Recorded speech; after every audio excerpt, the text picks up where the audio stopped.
Yo, what up, everybody? It's your boy, the Caveman. How y'all doing tonight? Uh, anyway, I'm gonna have to shed some light on the subject here in a second, because I know what's gonna happen when it gets dark. This room's gonna get dark, and we ain't gonna see nobody. Uh, I do have a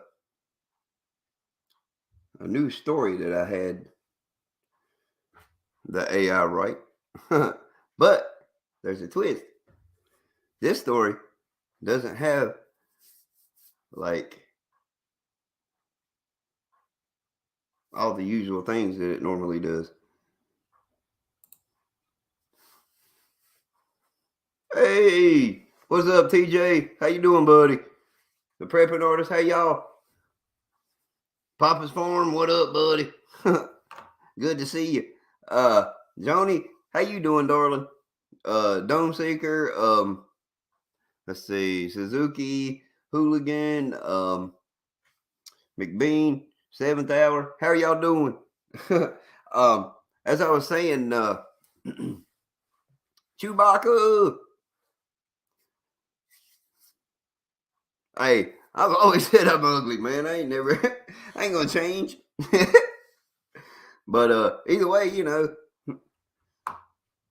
um, but as I was saying though, I've got we say James P from Southwest Oklahoma. How y'all doing? How you doing, buddy? Uh, but no, as I was telling y'all, I've got a prepper story. I had it right. Um, it's kind of funny though. Well, I'll let the story speak for itself when I actually read it. But y'all sit back, get ready. I'm gonna turn this light on over here so I can see. Well, I can actually see, but so y'all can see me at least for a little while longer. Um,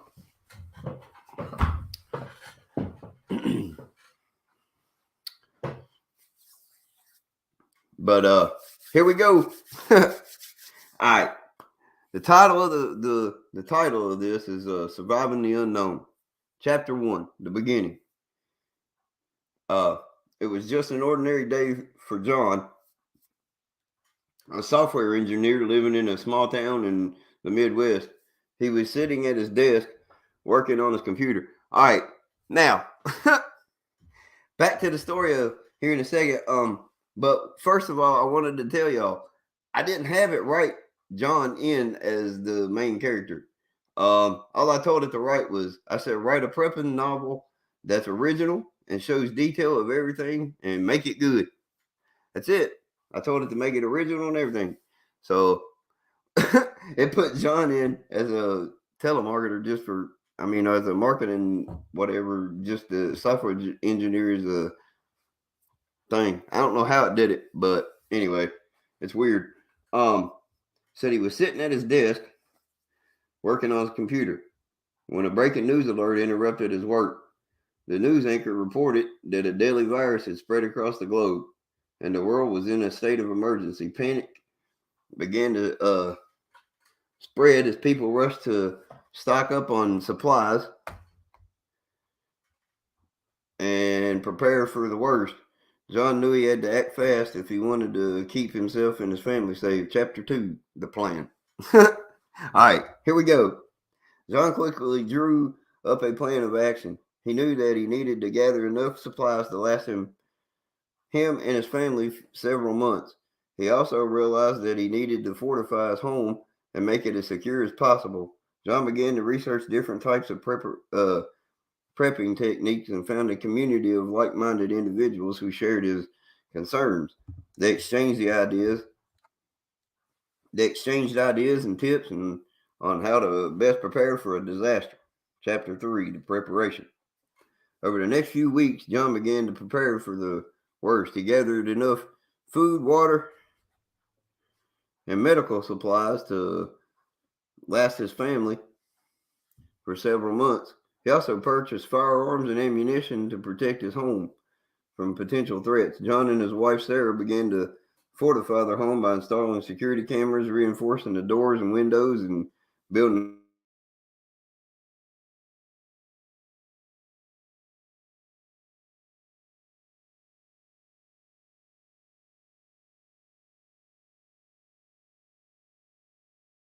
This is nuts. All right, there we go.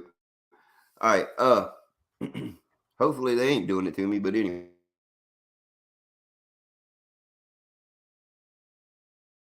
Is he doing a good job? And is he doing the right things? That's the question.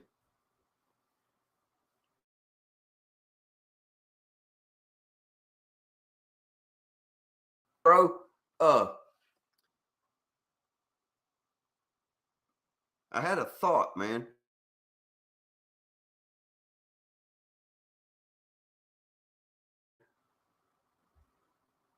I don't know what your thought is on that, but I was thinking about putting like all of the Prepper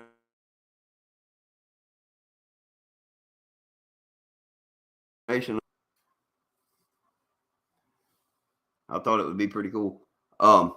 But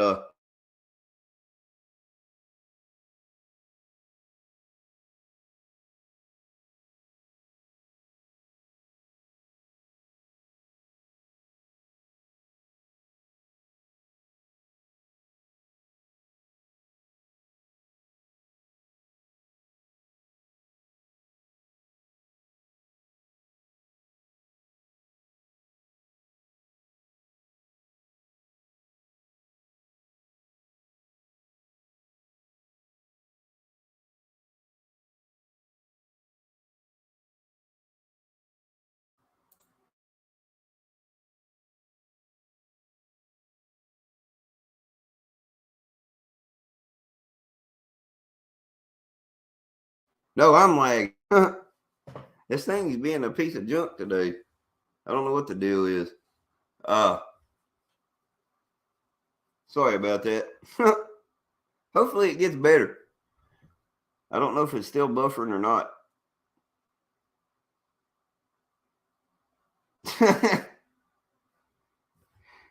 Hey, Frank, actually, it's a good one.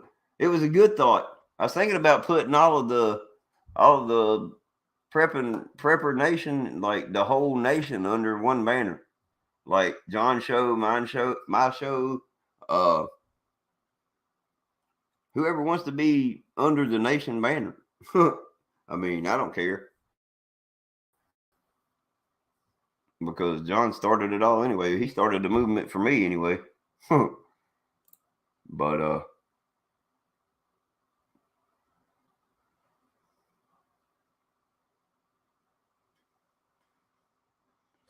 heck yeah, Joni. Congrats.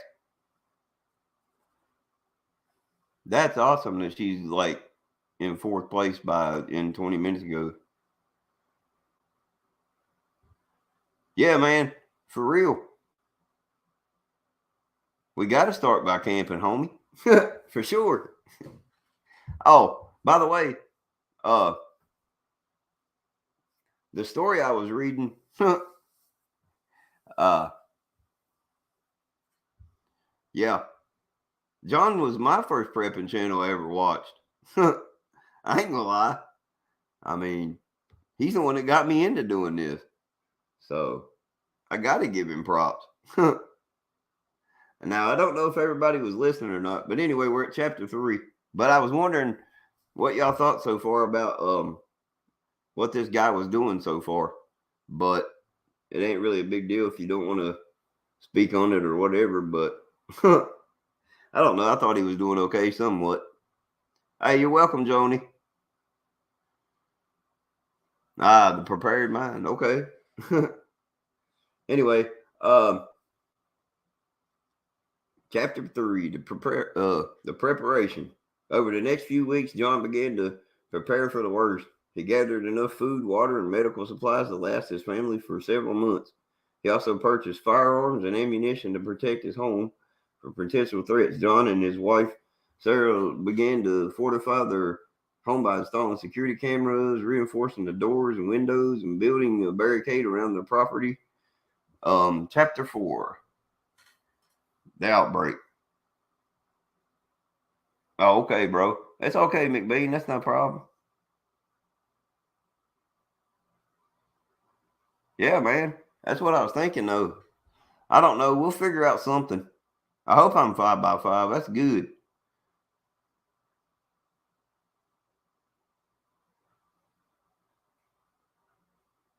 Oh, okay. Sorry, Lord Eagle. Hopefully the reception's gotten better now. I'm hoping I'm 5x5 now to everybody. Uh anyway, chapter 4, the outbreak. As the virus spread across the country, John and his family remained safe in their fortified home. They watched as the world around them descended into chaos, with looting and violence becoming commonplace. John and his family were grateful for their preparations, but they knew that they couldn't stay isolated forever. They needed to venture out into the world to gather more supplies and see if there were any other survivors. Chapter 5, the journey.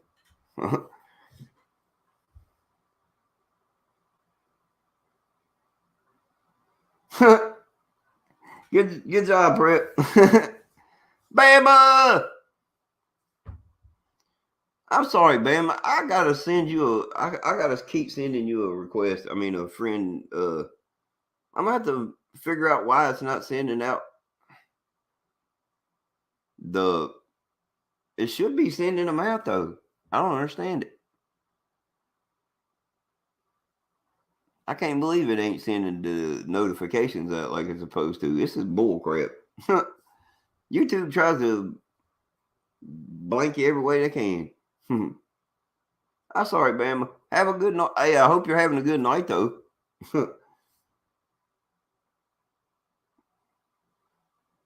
But nah, Big Daddy, let me know what you think, John.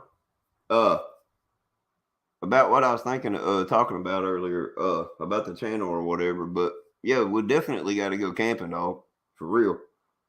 I've been fiending for that myself.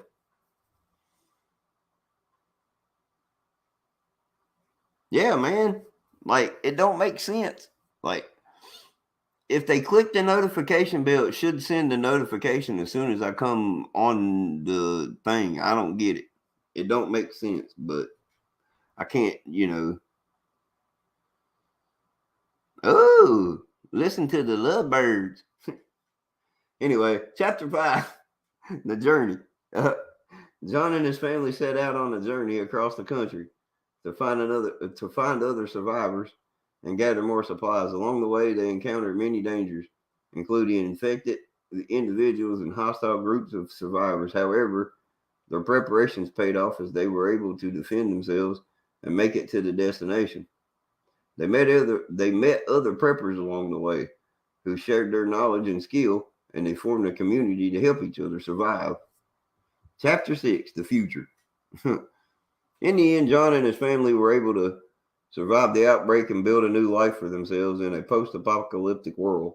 They were grateful for the preparations and the community of preppers who had helped them along the way. They knew that the future was uncertain, but they were confident that they could face any challenge that came their way. The epilogue. Here we go. As the world slowly began to recover from the outbreak, John and his family continued to live their lives as preppers. They knew that disaster could strike at any time, and they were always ready to face them head on. They had learned that preparation was the key to survival, and they were grateful for the lessons they had learned along the way. But that was that. uh, that's how that one ended. But I did promise Joni one that I told her I would do this week, and that was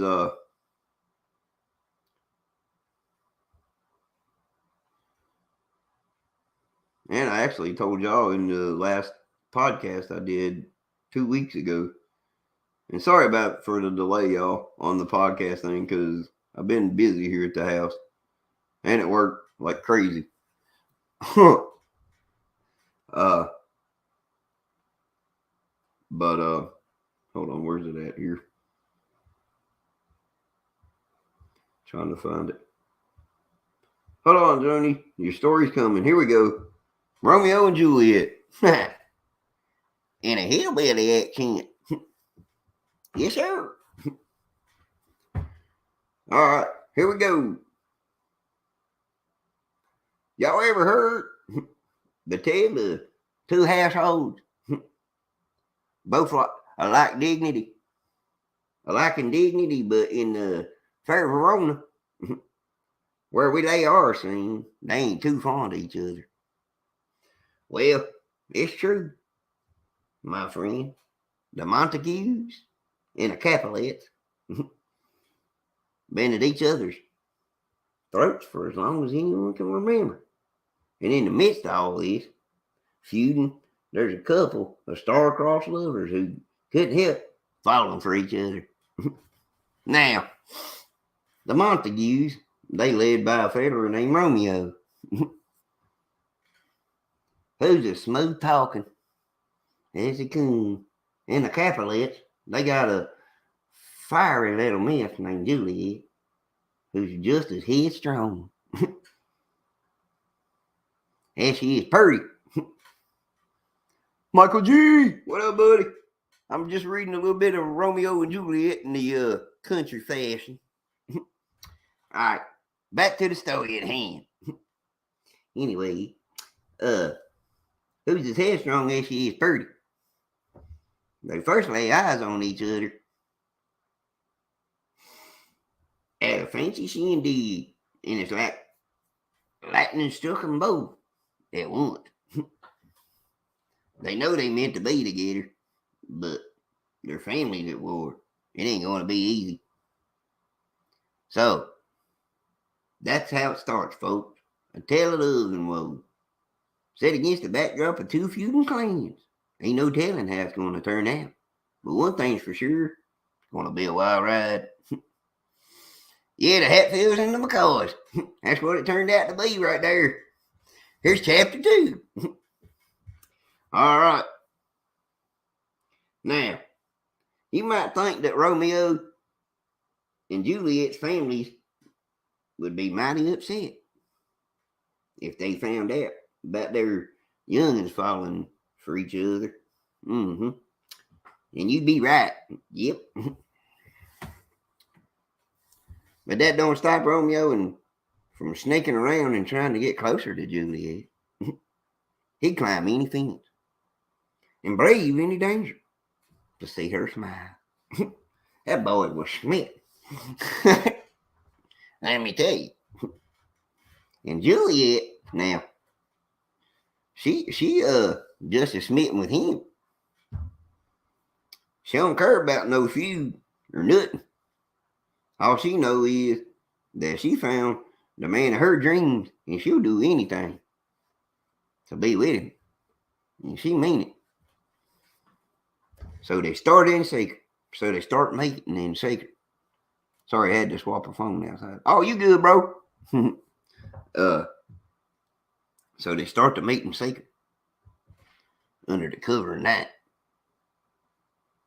They whisper sweet nothings to each other and make plans for the future. They know they can't stay hidden forever, but they don't care. As long as they're together, nothing else matters. But while Romeo and Juliet are lost in their own little world, things are heating up between their families. The feuding getting worse and worse.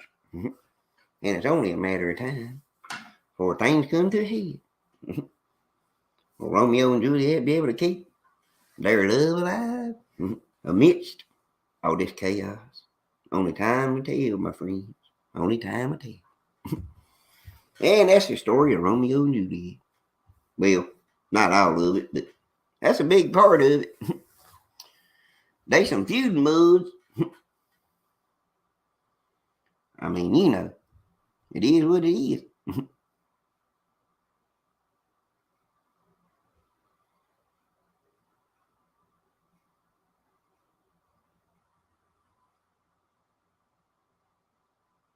Yeah. Hey, I appreciate it, man. I like doing it. I don't mind it at all.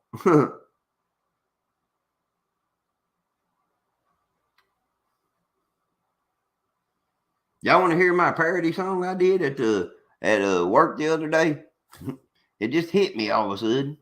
It's called Straight Out the Deep Fryer. I did it off the tune of Straight Out of Compton. So it goes like this. Straight out the deep fryer, another order coming. People lining up just to get that something. Get the oil hot, chicken in the pot, cooking up a storm. We ain't got to stop. We ain't gonna stop. Straight out of the deep fryer, grease stains on They're tired. Sizzling and popping, we never get tired. Straight out of deep fryer. That's a little excerpt from that. I'm not going to read it all. It's, I can't do it anyway because I don't have the lyrics, like the music in the background and nothing, so I can't do it to justice. And I can't rap no way.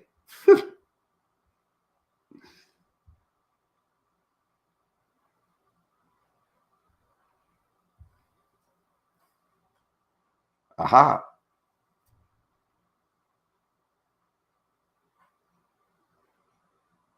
Yep. Hey, I'm telling y'all, man, I just do what I do just for the nation.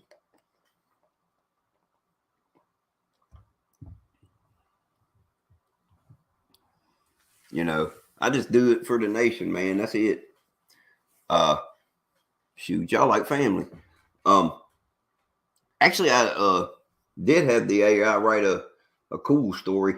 It's actually about a Native American. Uh, this one goes, as the sun began to rise over the rugged terrain of the Mojave Desert, a lone Native American warrior emerged from the shadows of a nearby canyon. His name, Gray Wolf, and he was a member of the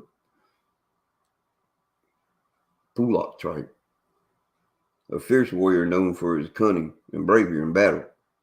Gray Wolf had been on a quest for many moons, searching for a sacred artifact that had been stolen from his people by a rival tribe. The artifact was said to have possessed great power, capable of bringing both prosperity and destruction to those who wielded it. With each passing day, Grey Wolf grew closer to his goal, tracking the thieves across the scorching desert and through treacherous mountain passes. He dodged deadly traps and ambushes, relying on his wits and his skills with a bow and an arrow to stay alive.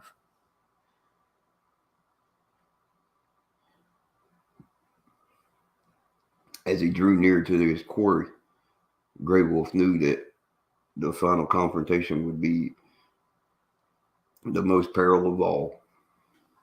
The thieves were a vicious band of warriors, skilled in both combat and magic, and they would stop at nothing to keep the artifact for themselves. But Grey Wolf was undaunted. He knew that his people's fate depended on his success, and he was willing to risk everything to reclaim the artifact and restore the balance to the land. And so, as the sun began to set, the desert horizon on the desert horizon, Grey Wolf crept silently toward the thieves' encampment, his heart pounding with anticipation and fear. He readied his bow and braced himself for battle, knowing the fate of his people hung in the balance.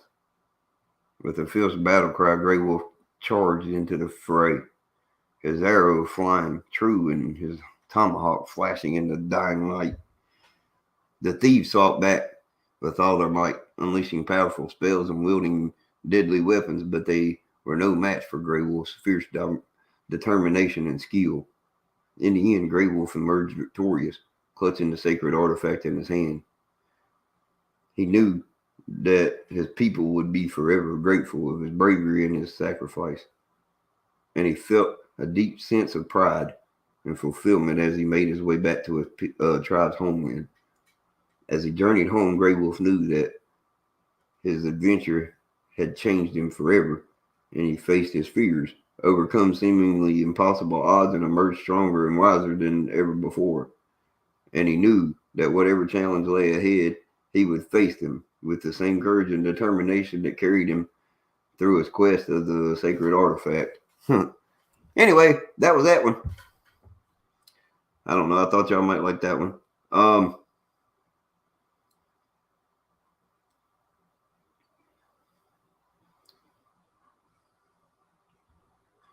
I did write have it write a movie, a one-man movie actually, about solitude. Fade in, small cabin day. We see a small cabin in the middle of a dense forest. The only inhabitant of the cabin is Jack, a middle-aged man with a thick beard. He is sitting on a wooden chair, staring at the wall, to himself. Jack, to himself. Another day of solitude. Jack gets up and walks to the window. He looks outside and sees nothing but trees. Why did I even come here? Jack walks to the shelf and picks up a book. He sits back and starts reading. After a few minutes, he puts the book down and gets up. I need to do something. Jack walks outside, starts chopping wood. He continues to chop until he's exhausted. He takes a break and looks around to himself. Jack, to himself. This is my life now. Jack goes back inside and sits down. He stares off into space for a while before picking up a pen and paper.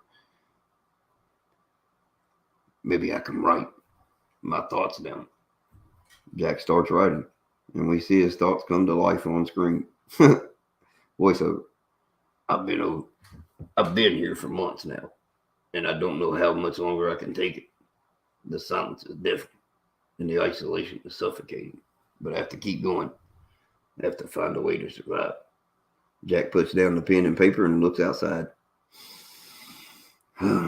Maybe I can go for a walk. Jack walks outside and starts exploring the forest. He walks for hours and eventually finds a river. He sits down and looks at the water. Oh, okay. Well, have a good one, Prep. Have a good one, Prepper artist. Prepping artist. Sorry, I'm still reading.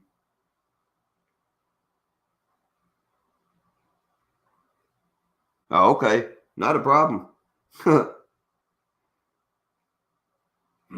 This is beautiful, Jack says to himself. Jack sits there for a while before getting up and walking back to the cabin. He goes back inside and sits down. Maybe I can make something. Jack starts rummaging through his supplies and finds some wood and tools. He starts carving out a bird statue, and we see him working on it for hours. This is therapeutic. Jack finishes his carving and the carving of the bird and puts it on a shelf. He looks at it and smiles. Maybe I can make more.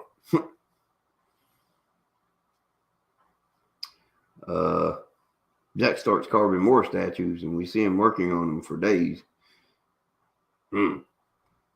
I've discovered a new passion. Carving is giving me a purpose, and it's helped me cope with the loneliness. Maybe I can make a living out of this. In the voiceover.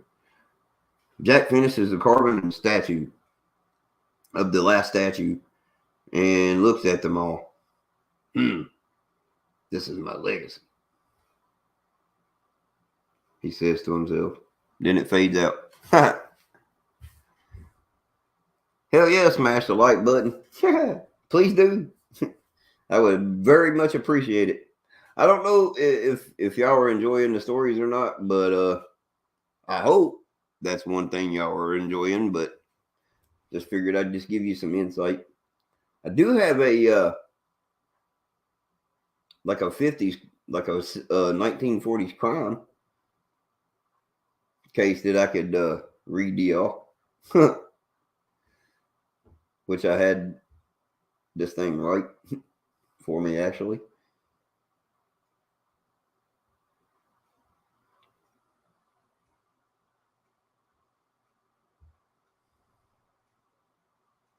All right, here we go.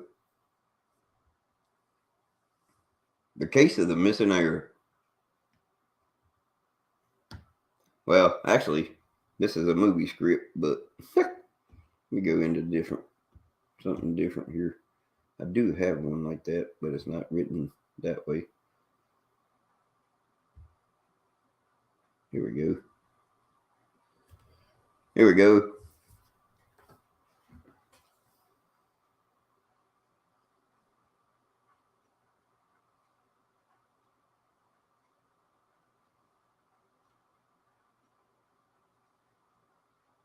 As the sun began to set over the rolling hills of rural America, private investigator Jack Malone pulled his car to a stop outside a small rundown motel.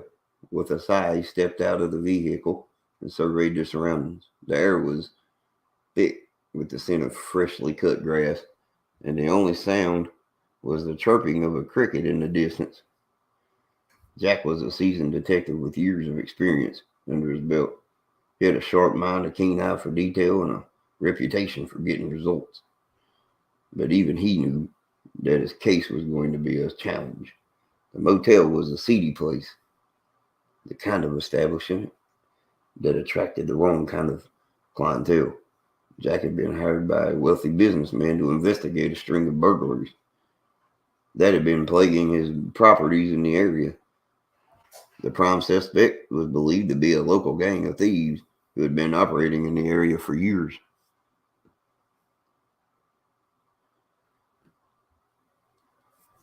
Jack made his way to the front desk, where he was greeted by a tired-looking clerk. He flashed his badge and introduced himself, explaining that he was there to investigate the recent burglary. The clerk, a middle-aged woman with tired eyes and a worn-out expression, looked at him skeptically. "I don't know nothing about no burglaries." Jack raised an eyebrow. "Really? Uh, because my sources tell me that this here place has been a hotbed for criminal activity for months." The clerk sighed. Well, look, I don't want no trouble, but I seen some things, you know. Some things ain't right." Jack leaned closer. "Tell me what you know, and I'll make sure you're safe."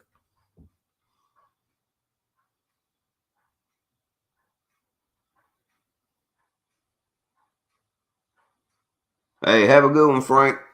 See you later, buddy."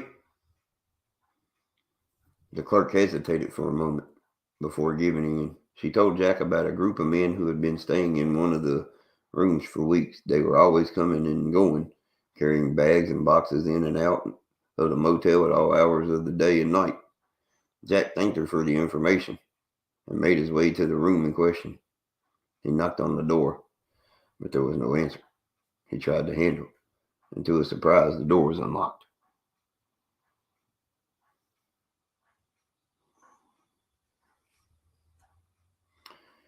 Inside, he found a mess. Clothes were strewn all over the floor, and the room reeked of cigarette smoke and cheap liquor. But what caught his attention were the bags and boxes stacked up against the far wall. He tore them open and found a treasure trove of, stolen goods, jewelry, electronic, other valuable items. Jack knew he had found the thieves' stash, but he also knew that he wouldn't be far away. He made his way back outside and waited, watching for any signs of movement. It wasn't long before a beat up old truck pulled into the parking lot. Three men got out and made their way to the motel room.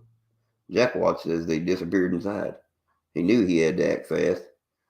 He drew his gun and approached the room. His heart pounding in his chest, he kicked open the door and found three men inside, startled and disoriented. "Hands up!" Jack shouted, his gun trained on the men. "You're under arrest."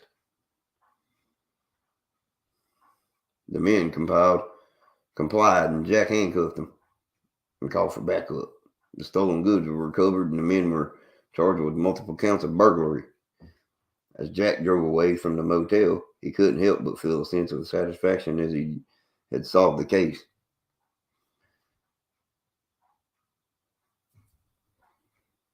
And there you go.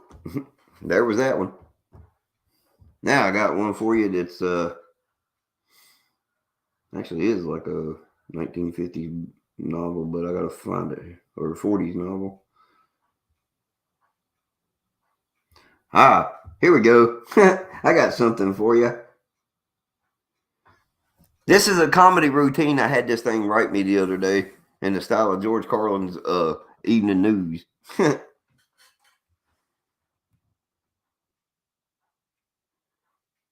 Oh my God, Prepper Nurse 1. That's funny. Anyway, here we go. Good evening, folks.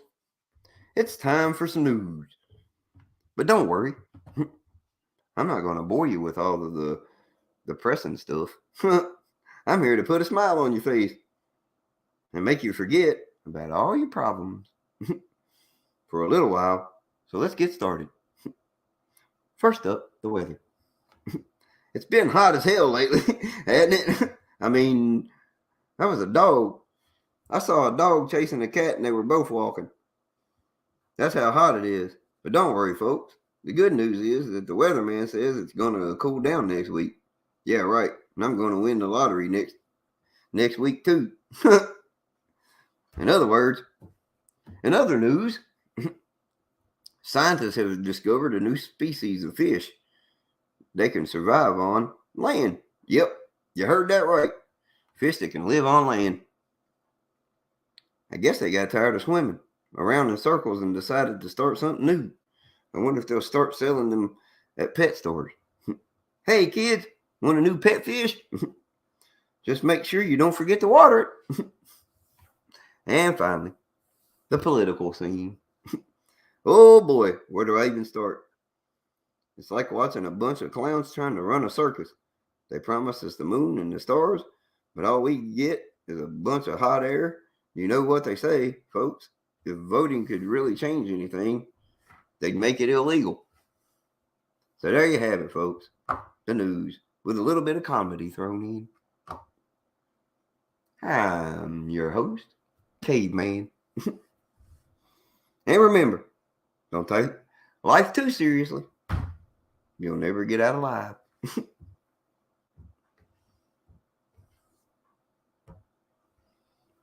Ta-da!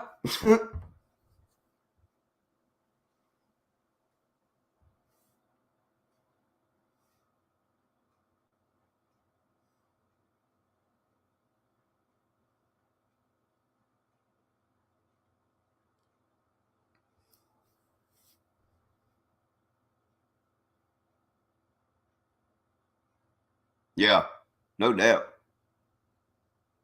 I'm working on that front, Michael G. I'm talking to somebody.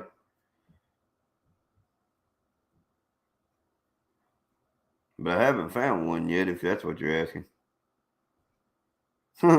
not legitimately. But I have been talking to one for a little while.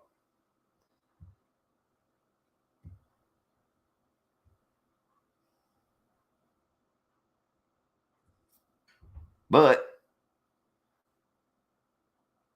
who knows? We'll figure it out.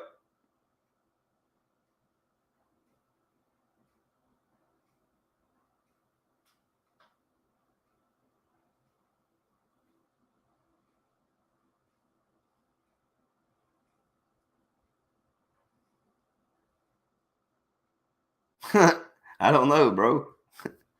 That's a good question. What is my excuse? I don't have one. Nah, bro. I hadn't talked to her in a while.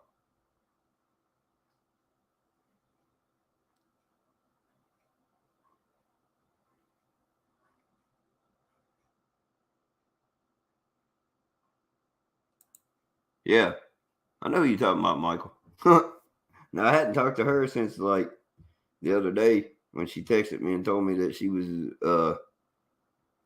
still having problems. So she'll have to. I'll just have to wait, see what happens.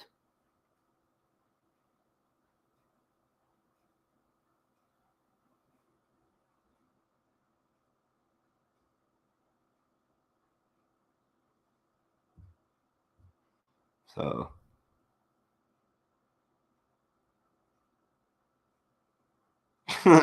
oh, I know, Joni. I know. Hey, I'm trying. I am trying. It's not as hard as you can.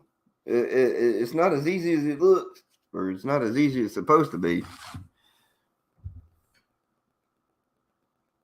But it'll eventually happen, I guess, if I find the right person. I mean, that's the thing, though. It'll only happen when I find the right person. But until I do that, we'll just have to wait and see.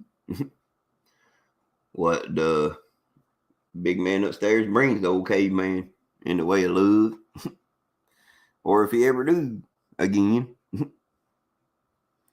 But I do have one love, and that is catering to all of y'all. And that's actually true. No, I like doing this, man.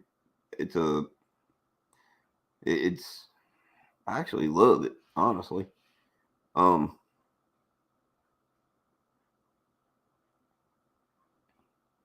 let's see.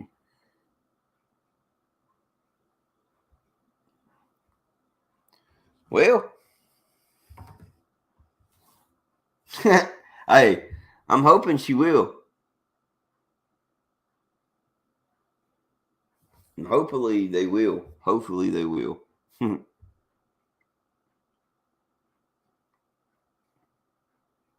Whoever it becomes to be, or whoever it ends up being, I don't know. Uh, I can't really say because I don't really know what's gonna happen. But I'm hoping she'll meet Beaverine approval because she's got to do that. I mean, there ain't no ifs, ands, or buts about that. She's got to meet Beaverine approval. Um, hell, y'all are the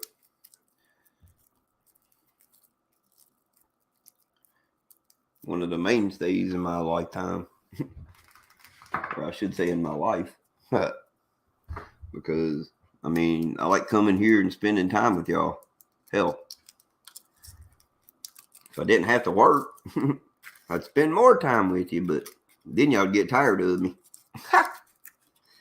There's a little bit of the caveman's okay, but too much may be enough. Not maybe too much.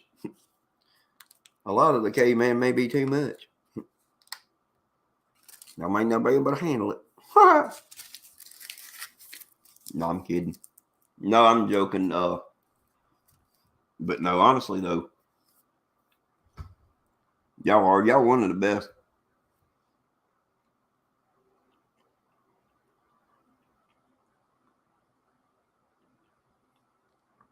Oh, definitely. She gotta know. She gotta know about that. I mean, she gotta know how to prep. I mean, I'm just learning, but she gonna have to learn too. Because once I get started, I ain't gonna stop until I got enough to deal with for a good while. I mean,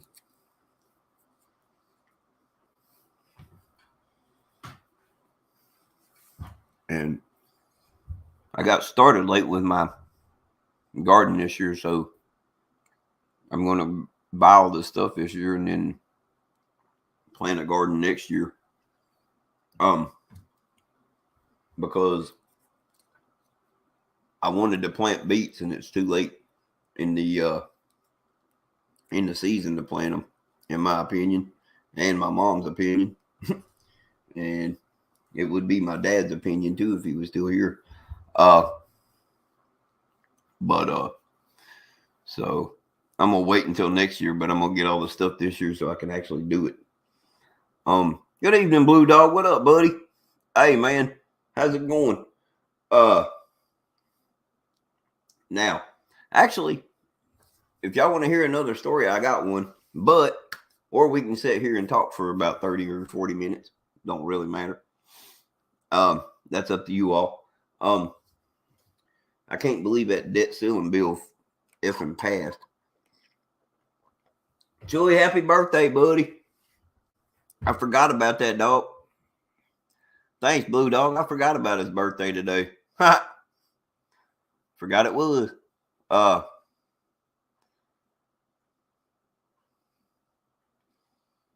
but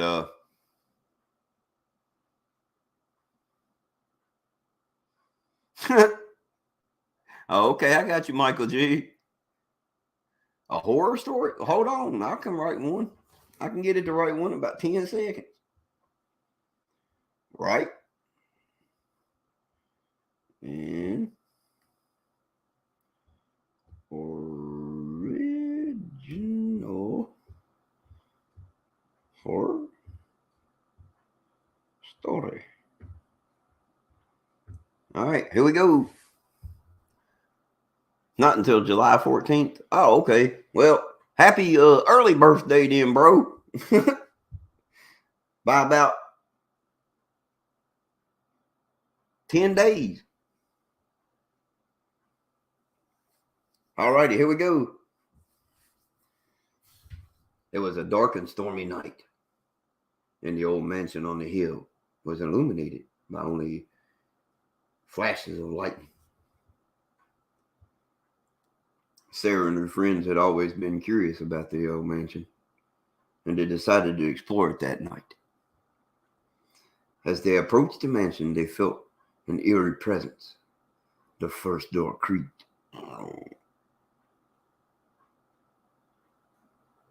The front door creaked with a loud groan. Oh, and they entered the mansion cautiously.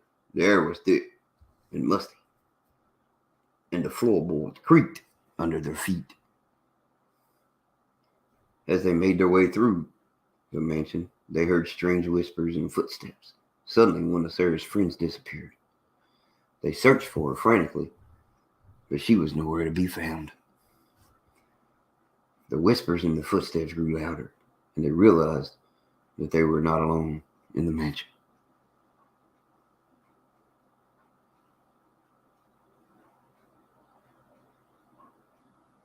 Oh my lord. Blue Dog, you can't listen to Chewy. Not when he's talking on there.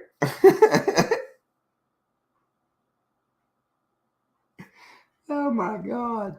Anyway, the whispers and footsteps grew louder, and they realized that they were not alone in the mansion. As they turned the corner, they saw a figure in a long black robe standing in front of them. Its eyes glowed red in the darkness, and its face was twisted into a grotesque grin. Sarah and her friends turned to run, but the figure chased them relentlessly. They stumbled through the mansion trying to find a way out, but the figure was always one step behind them. Finally, they reached a room with a large mirror on the wall. The figure appeared behind them, and they realized that it was their own reflection in the mirror.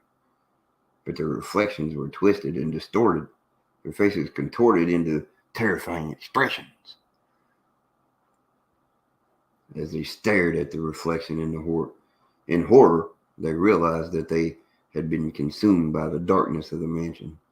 They were trapped there forever, their souls twisted by the evil that lurked within the walls. The mansion on the hill remained abandoned for years, and people whispered about the haunted house where Sarah and her friends had disappeared, but no one ever dared to go near it again for fear of meeting the same fate. There you go, brother. You wanted a horror story. That was a pretty good one, actually. And it wrote that in like the time I read it. It finished it right as I finished reading it. And I had to hold it to actually hold it up so I could, as it was writing, so I could read the rest of it. But there you are, my brother. You are welcome, bro. Any other request? I can have it write any damn thing.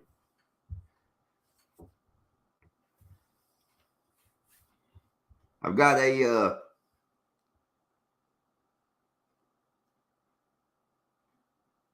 yeah, he does try to get me sidetracked. He does that good though. Here's a Prohibition era love story. It was the height of the Prohibition, and in the city of Chicago was controlled by two rival gangs. On one side was the Italian mafia, led by the ruthless Don Salvatore. Now it won't do porn. It won't even cuss. I tried to make it cuss on here. I told it to write explicit lyrics, and it told me no. Hey, Stephen King's a badass. But, you know,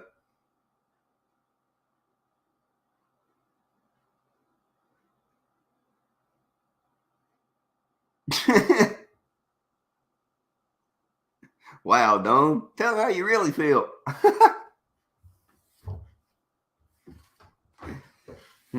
Michael G, apparently you got a problem, bro. Ah, Lord. Anyway, here we go. It was the height of Prohibition, and the city of Chicago was controlled by two rival gangs. On one side was the Italian mafia led by the ruthless Don Salvatore, the Hammer Moretti. On the other side was the Irish gang led by cunning and charismatic Michael Mickey O'Sullivan. Caught in the middle of this deadly power struggle was a young woman named Rose, a waitress at a popular speakeasy owned by the Irish gang. Rose had caught the eye of Mickey, who was smitten with her from the moment he laid eyes on her. But Rose had a secret of her own.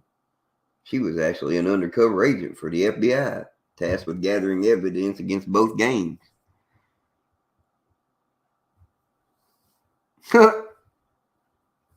Tell him, Johnny. As tensions between the two gangs reached a boiling point, Rose found herself torn between her loyalty to the FBI and her growing feelings for Mickey. But when a botched robbery by the Italian mafia left several innocent people dead, Rose knew she had to act fast to bring both gangs to justice. With the help of her FBI handler, Agent Smith, Rose hatched a plan to take down both gangs. Once and for all, she convinced Mickey to team up with her, promising him that they could finally put an end to the violence that had consumed the city far too long. Together, Rose and Mickey led a daring raid on the Italian mafia's headquarters, taking out Moretti and his top lieutenants in a hell gunfire. But just as victory seemed within grasp, Rose was betrayed by someone she had trusted all along, Agent Smith, who had been secretly working with the Italian mafia all along. All right, hold up. I'll see if it'll write a Jimi Hendrix like.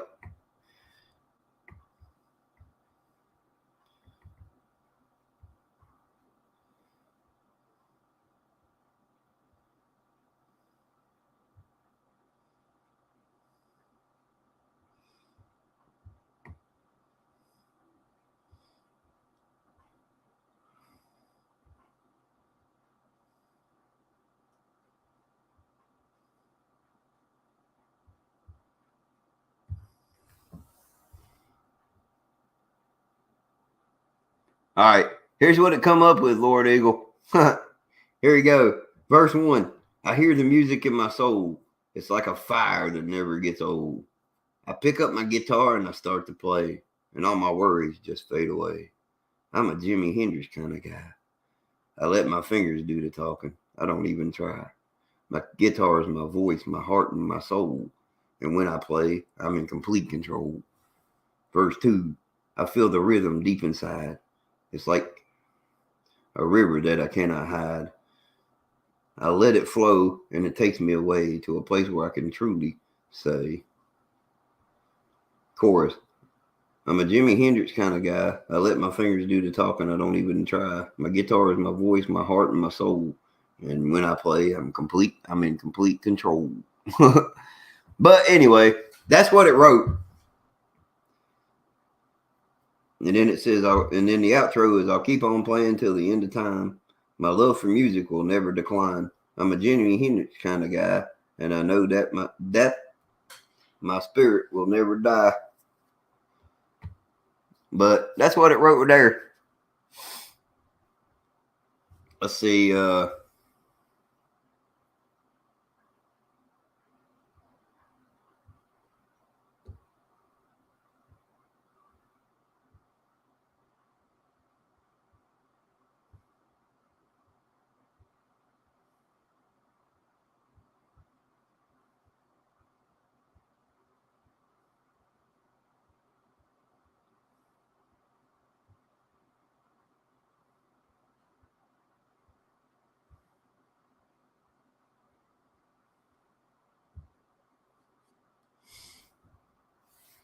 Okay.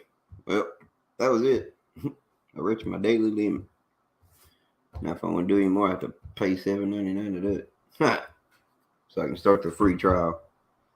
Nah, man, the AI couldn't replace Jimmy. Not at all, dog. There ain't no way. I mean, you can't replace somebody that was as talented as he was. Nah. You can't play like he did, and you can't play like Stevie Ray Vaughan played, and not be in a class of your own.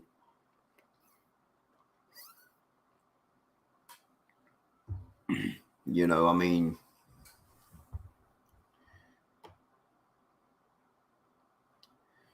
but no, Jimi Hendrix was no, you can't do Jimmy. I mean, you can't copy Jimi Hendrix. There's no way. The man was just, you can't copy something that was proven. Yeah, exactly, Lord Eagle. This right here is the truth. It proves that technology will be different no matter how many humans they seem, or how human it seems. And you're right, man. It really does. It uh let me see, Joni. Let me see if I can get it to do it. Hold on. Uh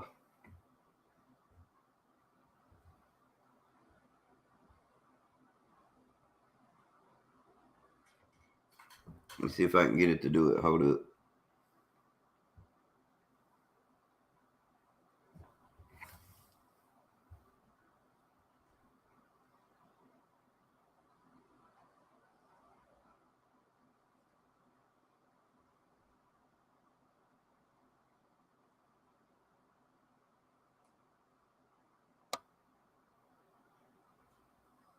Hold on.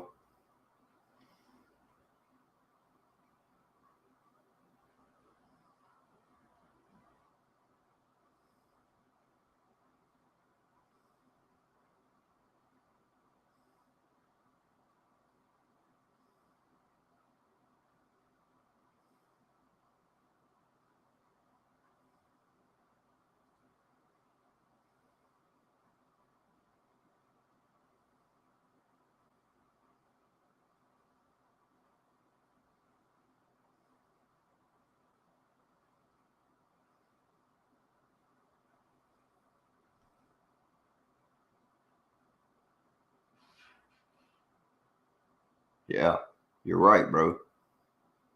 You can't predict what a computer or a human will do.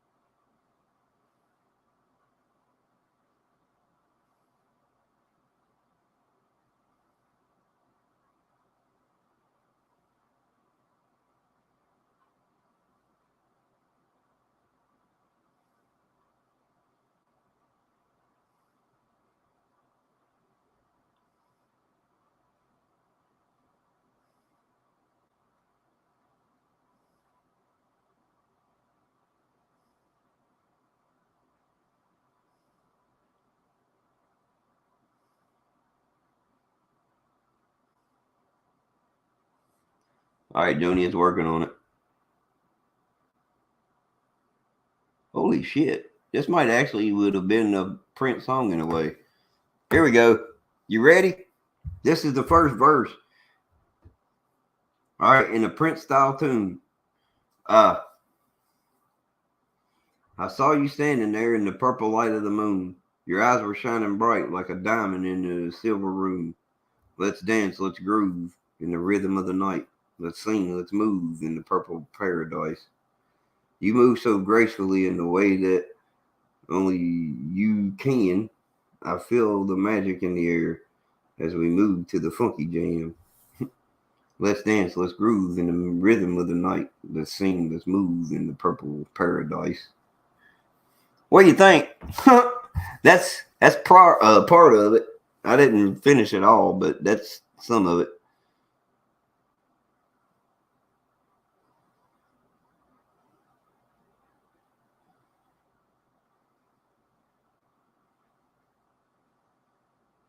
Yeah, he actually did.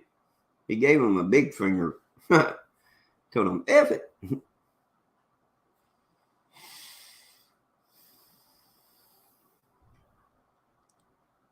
What else y'all want me to try this thing out with? Y'all tell me. I'll fix it. Then I'll tell y'all what it sounds like. But Joni, that's what that was.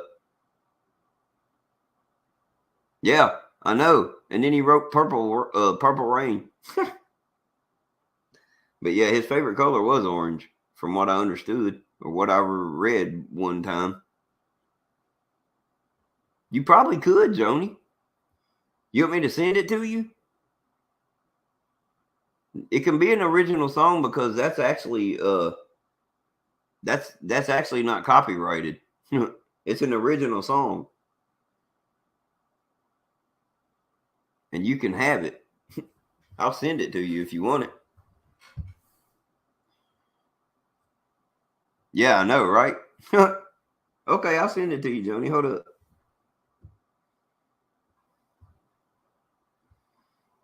Give me a second. I'm going into Facebook to send it to you.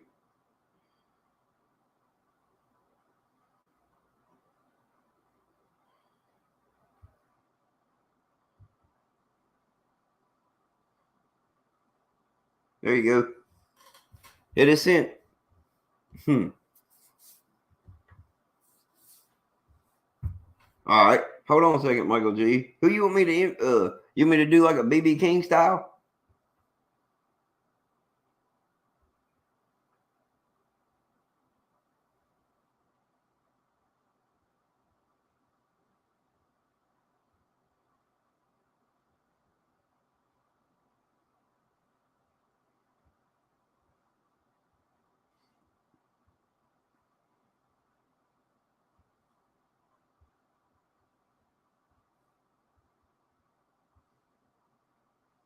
Oh, lead belly. Okay.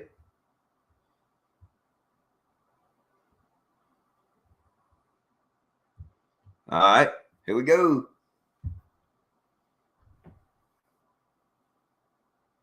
Here we go, buddy. Says, oh, well, I woke up this morning feeling kind of blue.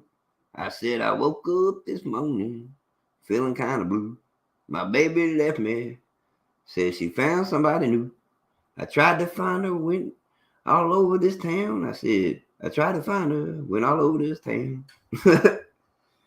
But she's nowhere to be found. Guess she really put me down. I'm sitting here drinking, trying to drown my own sorrows. I said, I'm sitting here drinking, trying to drown my own sorrows. But every sip just reminds me of all my tomorrows. All right, Michael G, what do you think?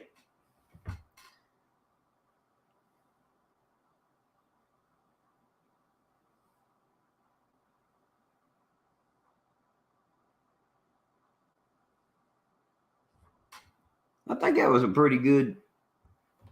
Yeah. But it will not let me do like it'll tell me, it tells me straight up that it will not do explicit lyrics. I've tried it. Okay, cool, Mike. You want me to send it to you? I can send it to you if you want it. And if you play the guitar or something, maybe you can put some lyrics to it or some music behind it. Nat King Cole. That's a I'm gonna try something. Hold on.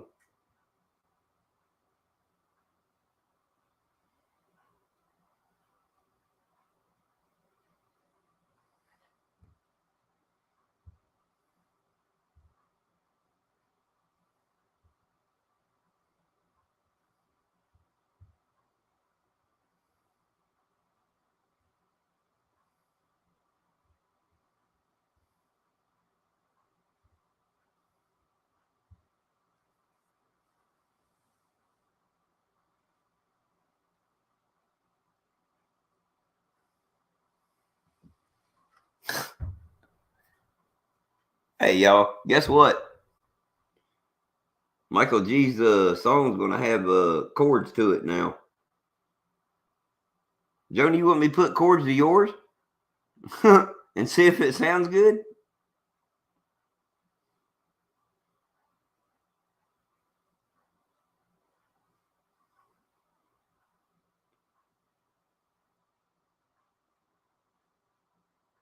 John Lee Hooker. Oh yeah, he was good too. Hey, Etta James is awesome. I can't. No, I can't. I can't deny Etta James, man. All right, hold on. It's still writing out Michael G's chords, and then I'll have it do it yours. Hey, Joni, if it turns out, put it on your channel. I want to listen to it. Hold on.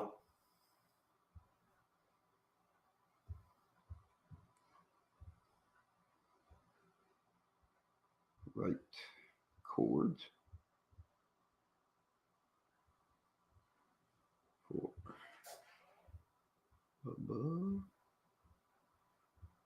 song. All right. Yeah, definitely do that because I want to see what this sounds like.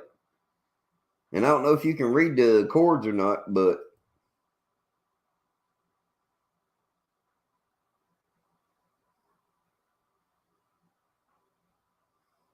all right, here we go.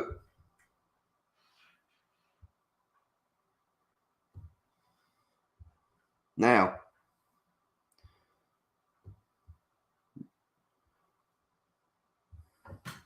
there's the chords, Joni.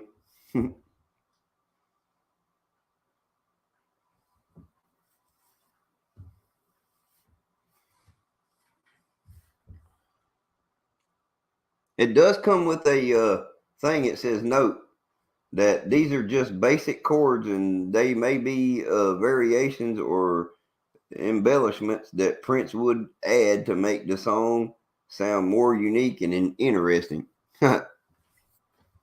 Now, let me see what it said about Michael G's chords at the end of it. See if it said the same thing.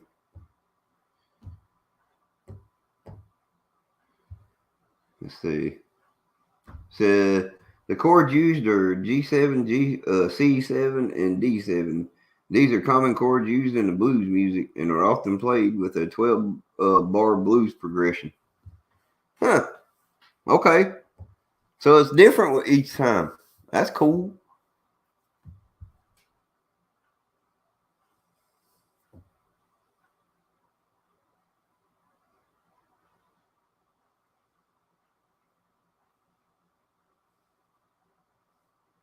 Let's see. Simone Friel. Write a song in the style of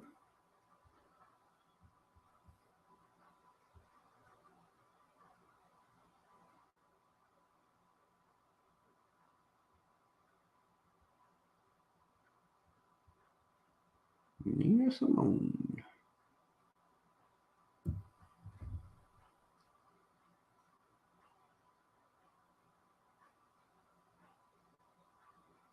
All right, here we go. Verse 1. Feeling low down in my soul. Can't seem to shake the heavy toll. The world's so cold, it's hard to see the good inside of you and me. But when I hear the music play, I'm transported far away to a place where love is strong and I can sing my soulful song. Holy crap! Hold on, I'm gonna try that.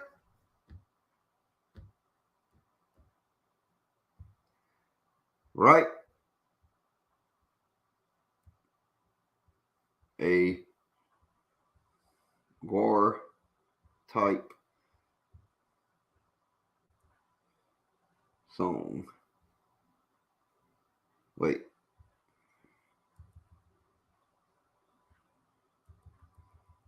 write a song in the style of War. GWAR. Holy crap, it's doing it, y'all.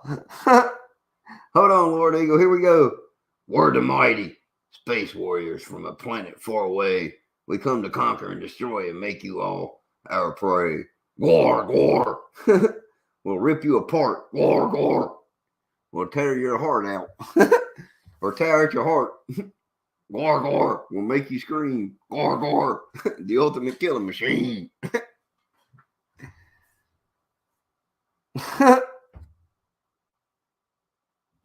Then it goes, verse 2.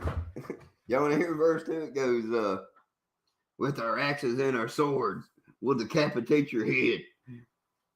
We'll bathe you in blood, guts, and leave you all for dead.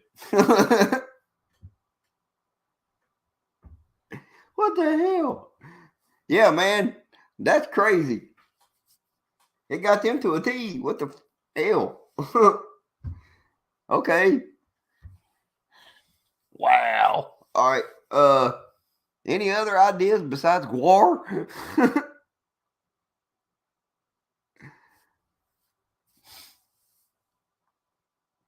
A G.G. Allen. Okay, hold up. Right. A song in the style of G.G.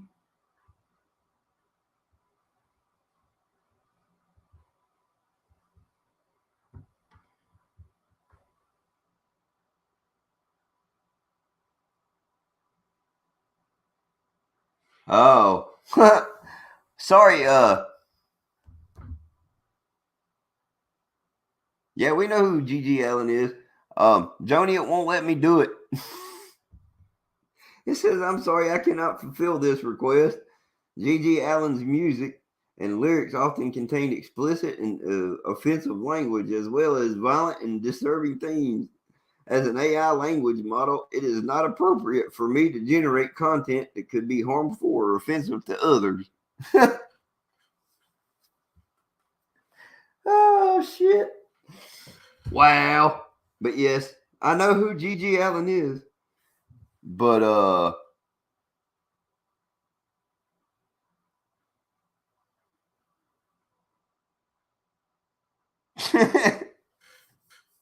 hey, bro, I'm having too much fun over here, homie.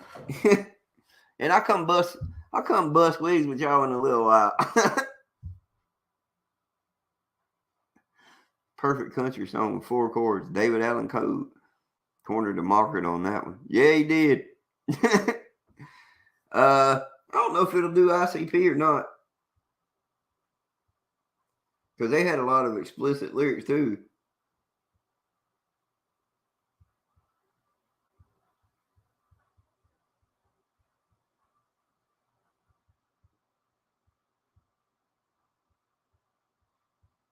Let's see. Oh, it's doing one. Hold up. Here we go.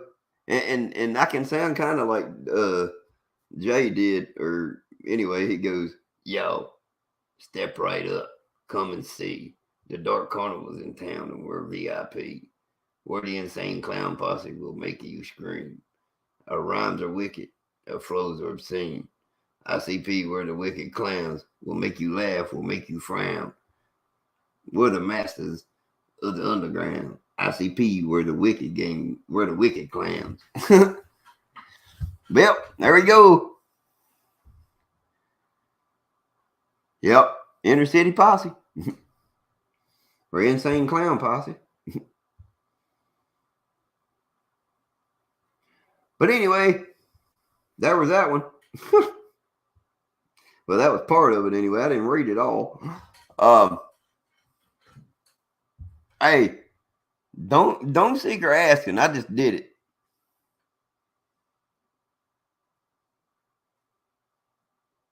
Okay, hold up. Let me see if I can. Let me.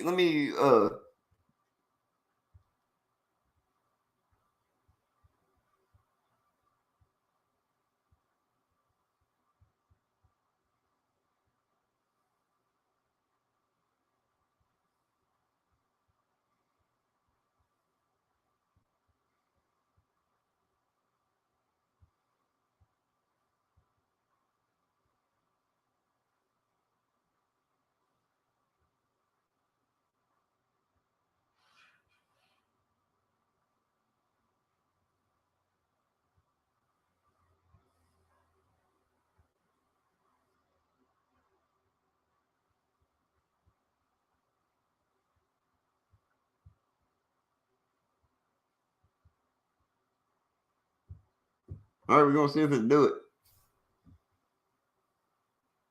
All right, here we go. Here we go. It's writing one for it. Tom McDonald. All right, it said I put what Blue Dog put in there. It says write a song in the style of Tom McDonald about Caveman James being a true patriot. Here's the first verse, y'all.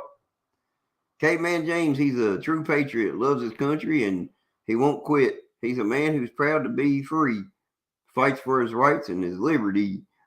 Caveman James, he's a true patriot. He's a man who stands for what he believes. He's not afraid to fight for his country. He's a hero, and we're all proud of him.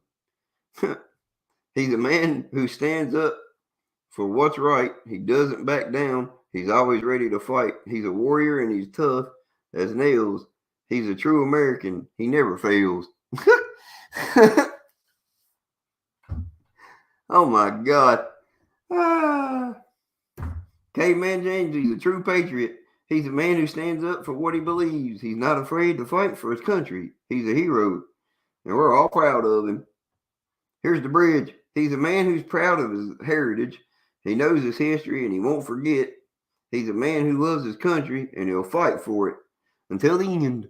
All right. Somebody give me another one.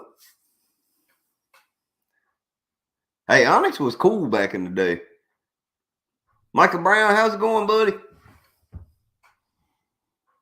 Good to see you, my man. Nah, Michael G, I can't do Eminem. I'll do Tupac. Hold up.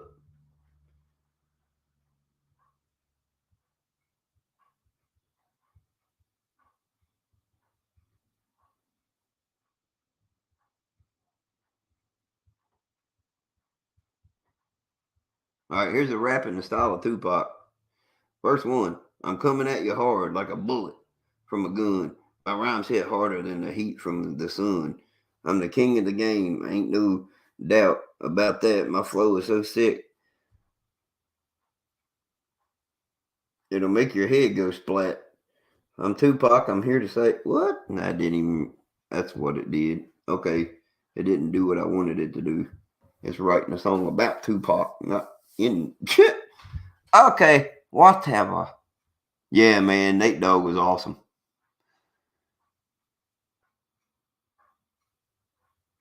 Yeah, I think I'm free, man. True. Who knows, man? Oh, wow. Y'all. It says, I'm Tupac and I'm here to stay. I'm the greatest rapper of all time in every single way. The rhymes are tight. My beats are fresh. I'm the only one. The one and only, the undisputed best. Outro, rest in peace to the greatest of all time. My legacy will live on forever in your mind. I'm Tupac and I'm out. Peace. Wow. Okay. I get it. That'll work. But I didn't listen. Leave it on there though. Yeah, Nate Dogg was awesome. Redneck baseball game. All right, hold on.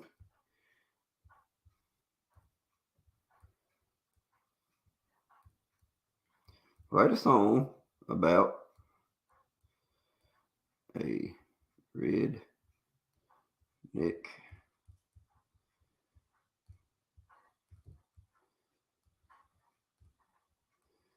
with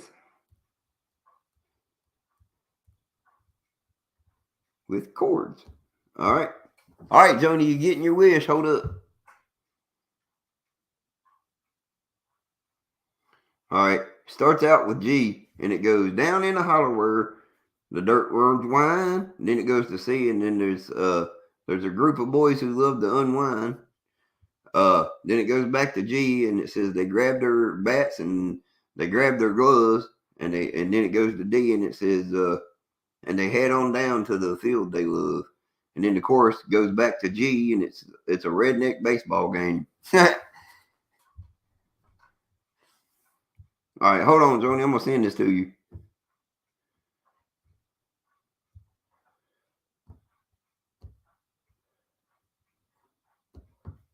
There you go.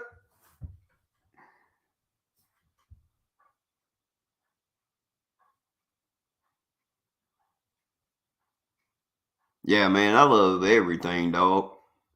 Lord Eagle 100. I'm telling you, bro. I've listened to every type of music there is in my lifetime. If Nah, man, you can't criticize neither one of those guys. Hell, even AI can't criticize them. Even it's calling Tupac the greatest rapper ever. I mean, come on now. What's that tell you? If an AI program has it in its vocabulary that Tupac is the greatest rapper ever, then somebody's telling somebody something somewhere. But hey, Michael, I understand that, bro. Some people aren't into that music. Me, I'm like into a bunch of different genres. Though I listen to anything from from the 1950s all the way up until about 2000, if I give or take.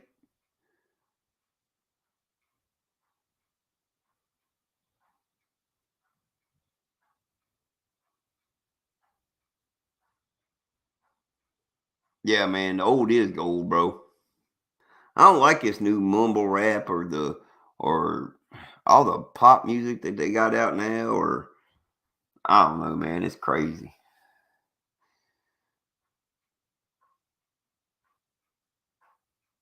Yeah, man. Like, yeah, Joni. I can detail like a whole movie. I have actually detailed movies on here. Like, hold on. I read one of them to y'all. Like let me see here. I've got a movie that I was thinking about actually trying to do if I could get enough people to do it. Um, it's actually a movie about it's called The Case of the Missing Heirloom. Um, but not that one. Hold on, it's not that one. It's another one. Where's it at here? Yeah, Private Eye Jack Sloan. That's the one I was talking about. Actually, trying to make a movie out of, or thinking about making one. Uh, it goes the title of the missing heir. Fade in. City street day. The camera pans over a bustling city. Street people hurry by, cars honk, and the sounds of the city fill the air. And then it says cut to, and then introducing Jack Sloan's office in the day. Uh, then it says Jack Sloan 40s, a hard boiled private eye with a weathered face and a sharp wit, sits at his desk smoking a cigarette. He's reading the newspaper with the phone rings. Uh, then it says Jack into the phone. Jack Sloan Investigations. How can I help you?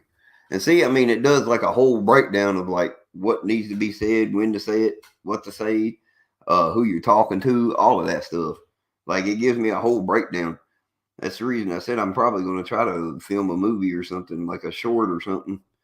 It's the reason I did like a one man project on here. I tried to have it write a one man movie script, like the one I wrote.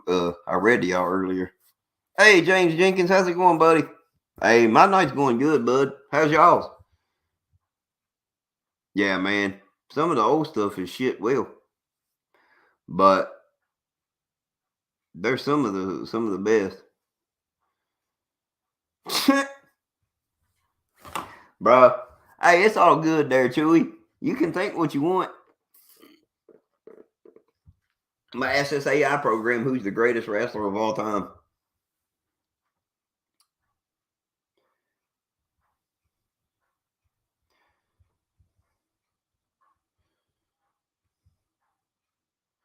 See if it'll actually answer it.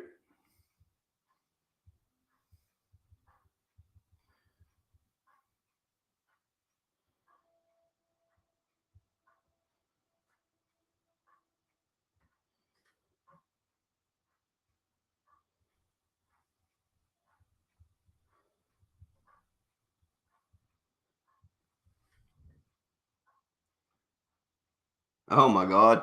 All right, here we go. It says there is no definitive answer to who the greatest pro wrestler of all time is, that it is subjective matter that is open to interpretation and debate. However, there are several wrestlers who are often considered among the greatest of all time by fans and experts alike. Some of the most commonly cited names include number one, Ric Flair. Number two, Hulk Hogan. Number three, Steve Austin. Number four, The Rock. Number five, Andre the Giant. Number six, Shawn Michaels. Number seven, Bret Hart, and many others. Each of these wrestlers has left a lasting impact on the industry, and their contributions have helped shape the sport into what it is today. Ultimately, the choice of who is the greatest pro wrestler of all time comes down to personal opinion. But anyway, that's what that said about that. I just asked. I didn't know if it would give me an idea or not. uh, but yeah, Joni, we could do a whole lot of music if you want it. I could write you all kinds of shit with this program.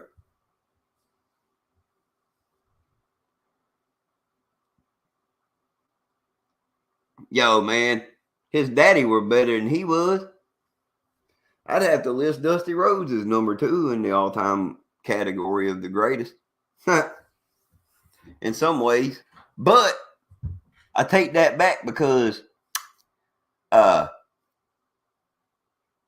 to be honest, my number one and my number two go hand in hand. Honestly, Ric Flair is my number one all-time greatest, my all-time favorite. Like, I think that's the all-time greatest wrestler of all time. Uh, and number two would be Ricky the Dragon Steamboat. And my whole feeling on that part of it is the same feeling that Flair has when he says the only reason uh Steamboat wasn't the greatest of all time is because he didn't ever work heel. Oh my God, wrestling sucks, but Randy Orton's pretty. Hey, Randy Orton's hurt. Randy Orton ain't wrestling again. That man ain't never gonna wrestle again. He done something to his back, and now he can't do anything now. Sadly, they've actually pretty much wrote him off now. They're saying that the doctors are telling him he better not ever go back to wrestling or he'll paralyze himself. I don't know what he's done, but it ain't good. The Iron Sheik, he was all right, but don't ever watch a Iron Sheik shoot interview though. That man ain't nothing but cuss. That's all he does is cuss the whole time, and he talks about America like shit. That's what he does the whole time, and he calls everybody idiots. Like you can, they'll be asking him a question like, so how was your match with Hogan? And he'd be like, Hogan, he is shit. And I'm like, oh my God, dude. Sabu was a wild man, dude. Now that I give you. Sabu was wild. That dude was nuts. And he looked like his uncle. The original Sheik. Farhat. Come on now. Nobody go. Anybody that goes back that far, when the Sheik had his own territory, the Macho Man, yeah, the Macho Man, Randy Savage, yeah. Let me tell you something, Hulk Hogan. If I was still here today, I would take you out back behind the woodshed and whoop your ass.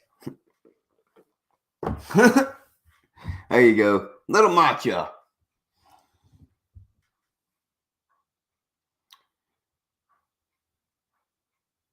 Nah, I used to love to watch Mach. He was something else. Yeah, I remember you telling me that, Michael G. Yeah, man, and trust me, dude, that the Iron Sheik, he it does nothing but cuss the whole time he talks. On any interview I've ever seen him in, like any kind of shoot interview or anything, it's always one cuss word after another. Like I'll sit here almost all night and never cuss. not not hardly at once. But then, yeah, Rey Mysterio's a badass. I love Rey. Ray's good for the kids. Ray is really good for kids. Ray loves kids. I mean, if you ever watch anything that Ray does, he always finds a fan in the audience and puts his forehead to theirs and says something inspirational to them. Like the man's a you can't. That's just something you can't teach. That's just a genuine good person right there that would seek out a child and spend one-on-one time with him, and him as popular as he is. And even if it's just for that fleeting second, you know what I mean? Like, I mean, it's awesome. But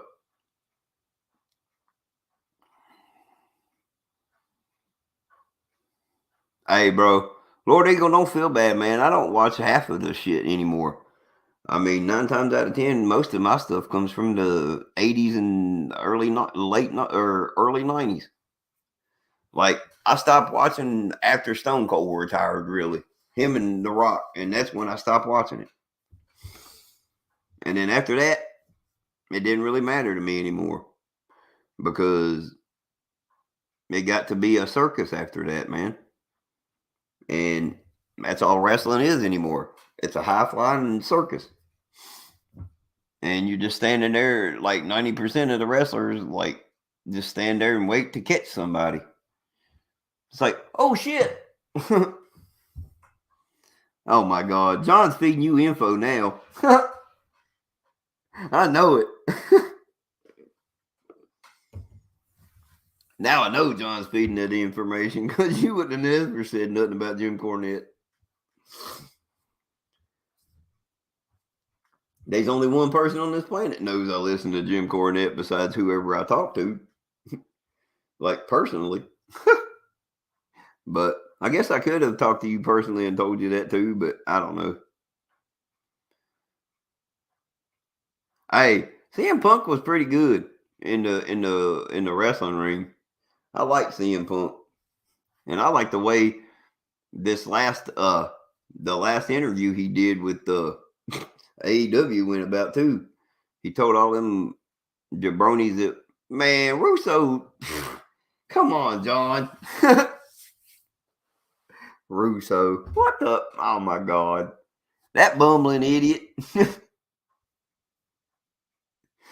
Oh my God, who's gay? Jim Cornette? No, he's married to a woman and lives in Louisville, Kentucky. But nah, I don't know honestly. But nah,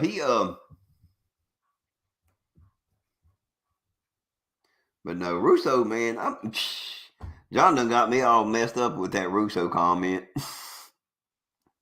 All right, y'all. I'm gonna head off for tonight. Y'all have a good evening. Um, these two, uh, these two comments right here is weird. the Russo rules and he's gay. But yeah, Russo is gay, but it's all good. But y'all have a good evening. We will talk to y'all